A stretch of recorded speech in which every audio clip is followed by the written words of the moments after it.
The past few weeks have been full of changes, and during times like these, I always find myself looking for a bit of balance and trying to get back into a routine. So, today I want to share some of the staple ingredients I always keep in my kitchen, why I choose them, what I look for when buying them, and how I use them to put together quick, realistic, everyday meals. We had a few really hot days here in Berlin, so after work we all treated ourselves to a trip to the lake. By the time we got home, we were completely exhausted, and I was craving something light, quick, and comforting. A few weeks ago, we visited Poland and bought some pierogi filled with a vegan meat alternative. They were refrigerated, but I thought I'll freeze them for an evening exactly like this.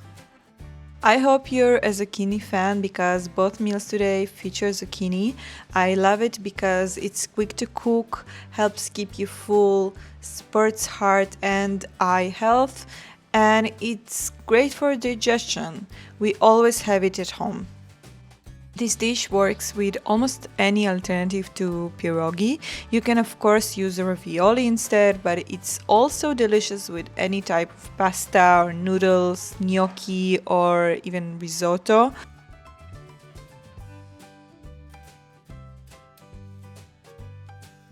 If you'd like to keep it high in protein, you can also pan fry some tofu or add peas or another legume to the vegetables.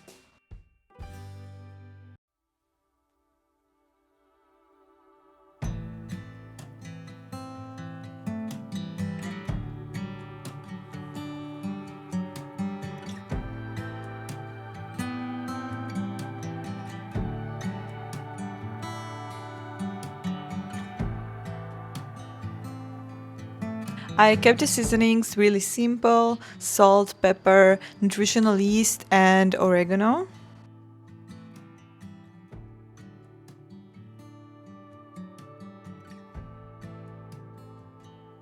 I let the pierogi brown a little because I love when they get slightly crispy.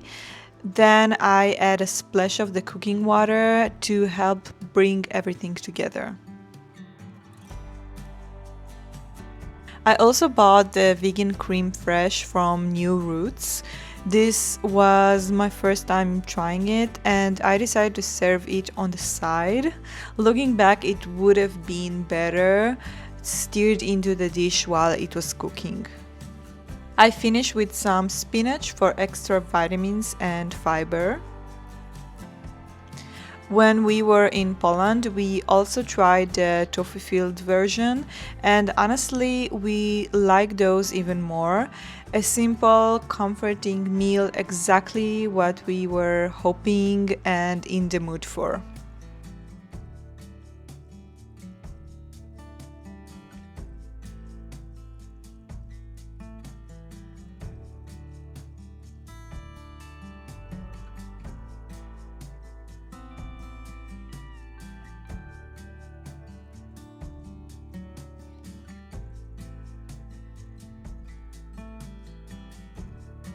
As you know, we moved out and I'm now filming in our new apartment. And after finishing most of our supply, now I'm stocking on the usual stuff we're using. So I thought it's a great opportunity to show you what I am buying. And this time I bought a few new things I never tried before. So I'm going to show you. And now we'll start with the dry ones, something I never bought before, and these are sweet potato noodles, stringy ones. There's wide ones, you can see here. And I actually tried to look for less rice noodles this time. Well, especially me, I really love rice and rice products. So maybe we'll eat less rice that way. Mung bean noodles that are also play here as a rice noodle substitute.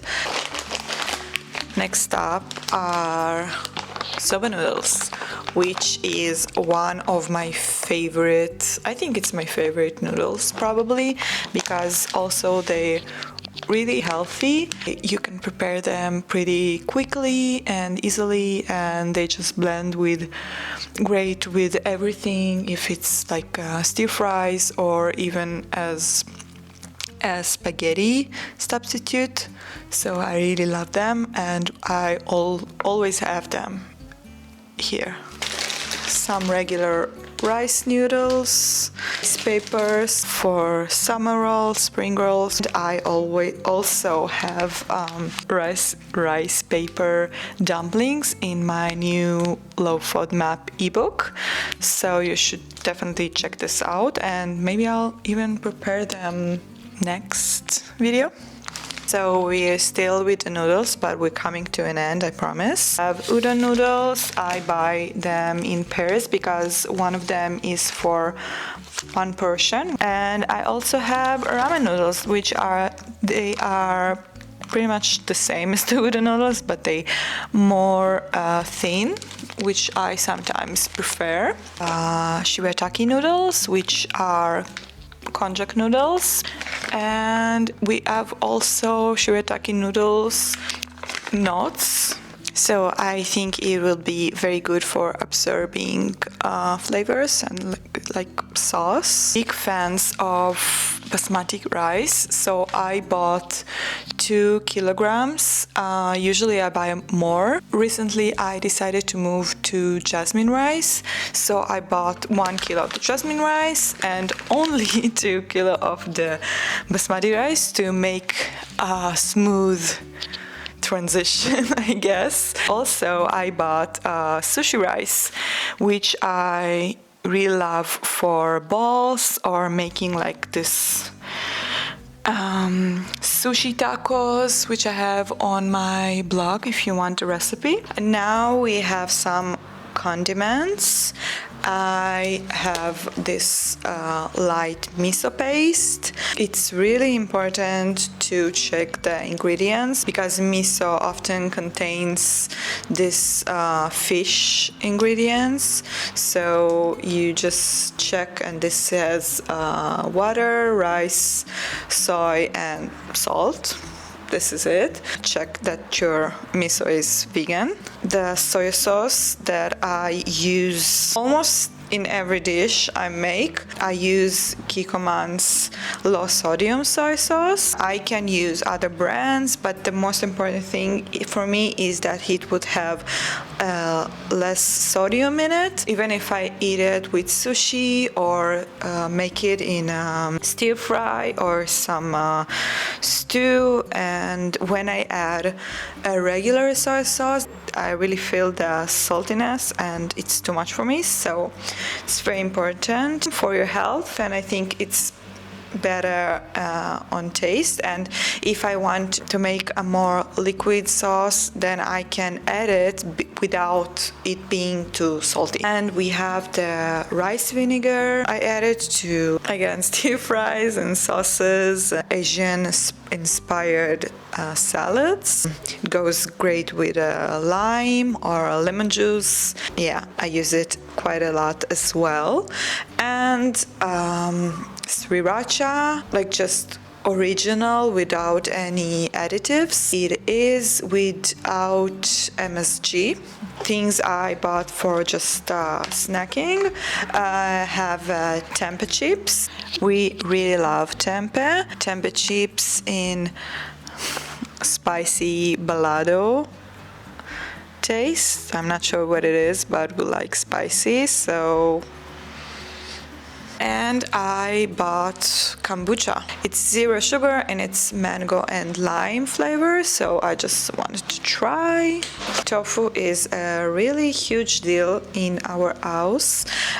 We buy a lot of it, and we especially love buying few sorts of tofu so we could just try different recipes with it. So this time I got my usual four types of silken tofu: firm one, the extra firm one. This one I prefer when I make silken tofu mousse, although you can use any silken tofu you like, but I guess it holds the best shape.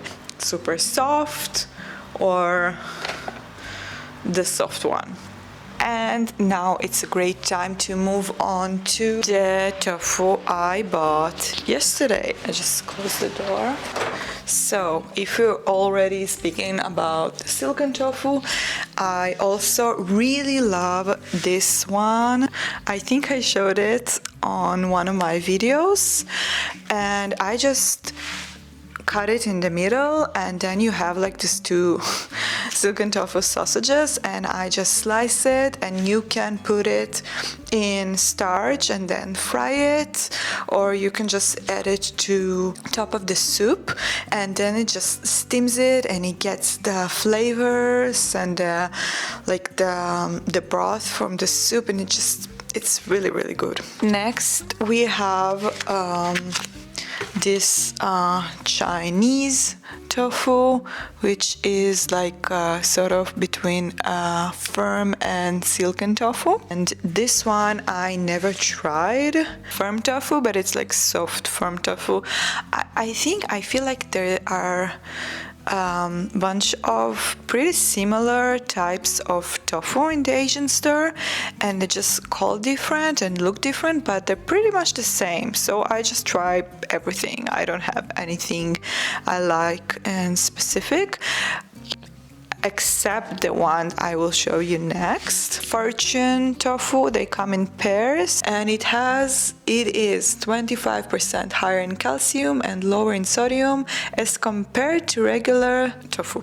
So I'm not a big fan of the tofu in Berlin, but from what I tried, this is the best tofu there is for me.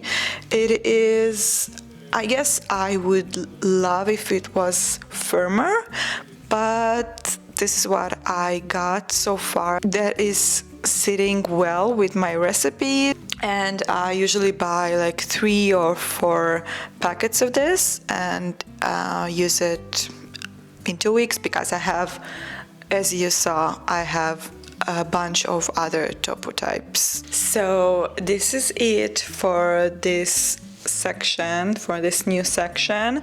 If you like this information I give you and this taste of what I'm buying and using daily, please let me know in the comments. I really love when you leave a comment. It makes my heart so happy. And I forgot to talk about coconut milk. It's another product we always have at home. Noodles or stir fries, for sometimes I add it in soups, in sauces like pasta sauces, noodle sauces. Almost every dish I make, I use coconut milk, and for desserts as well. We usually buy coconut milk, not coconut cream, because it has the consistency that is suitable for most of the dishes, but coconut cream, you can use it for specific things that go better using the cream, like making a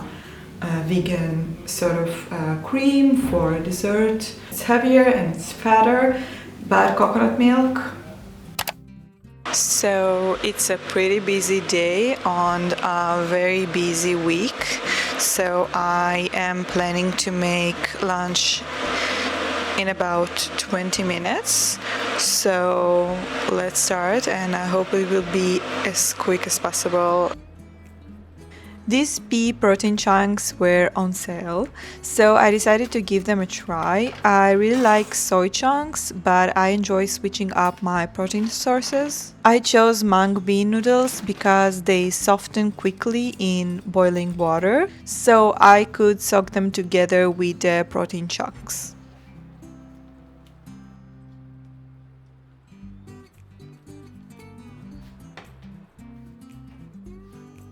Whenever I'm making a quick meal like this, I go for vegetables that cook fast. Today, that's onions, zucchini, and snow peas. They're all delicious even when they stay slightly crisp.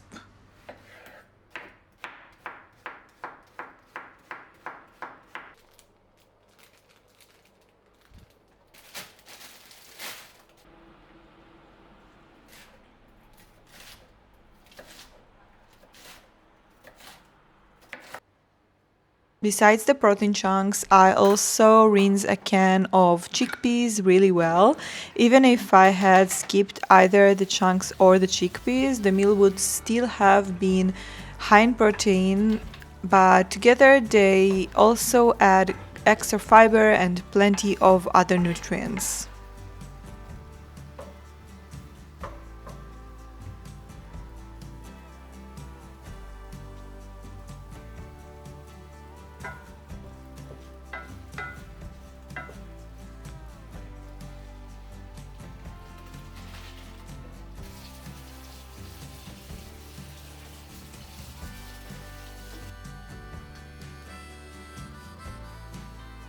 While everything cooks, I season it gradually to build flavor.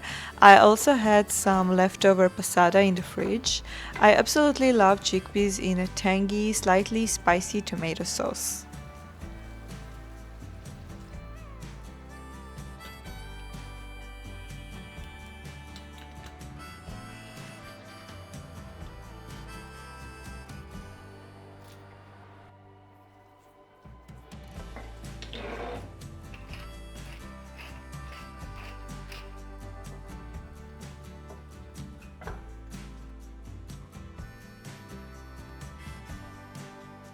I let everything simmer for about a minute before adding the softened, well drained noodles and the protein chunks. Ideally, I would have pan fried the chunks before, but today I needed something quicker, so this worked just fine. To intensify the tomato flavor, I add tomato paste and a squeeze of lemon for fresh acidity that I highly recommend. To make the sauce a little creamier, I stir in the vegan creme fraiche we opened for the previous recipe, this time the way I actually recommend serving it.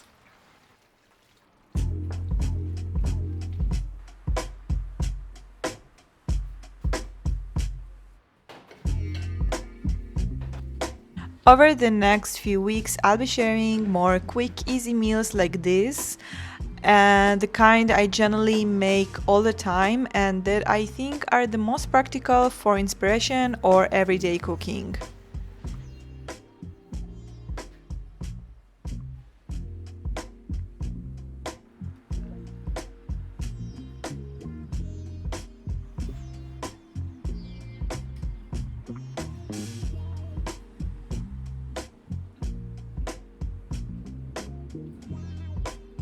See you next week. Thank you so much for watching. I love you all very much. Bye bye.